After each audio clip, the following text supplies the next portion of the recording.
আমরা দেখেছি দীর্ঘ ১৫ থেকে ১৮ বছর এদেশে গণতন্ত্র লোপ পেয়েছিল, অর্থাৎ গণতান্ত্রিক চর্চা, যাকে আমাদের কনস্টিটিউশনে লেখা আছে যে এদেশে ৪টা মূলনীতির মধ্যে একটা হবে গণতন্ত্র এবং মানবাধিকার।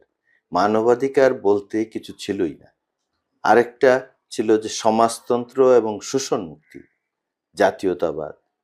আরও একটা ছিল ধর্মনিরপেক্ষতা এবং ধর্মীয় ব্যাপারে স্বাধীনতা। আমরা দেখতে পেয়েছি গত ১৫ থেকে ১৮ বছরে এই গণতান্ত্রিক চর্চা উপেক্ষিত হয়েছে। ভোট হয়ে গেছে, কিন্তু ভোটারবিহীন নির্বাচনে যারা নির্বাচিত হয়ে আসছেন জনগণের প্রতিনিধি হিসাবে, তাদের জনগণের প্রতি কোনো দায়বদ্ধতা ছিল না। জুলাই বিপ্লবে আমাদের তরুণ সমাজ সেটা দেখিয়ে দিয়েছে, এবং বিশেষ করে টার্নিং পয়েন্ট ছিল আবু সাইদের সেই গুলি করে তাকে মৃত্যু, সেই রংপুরে।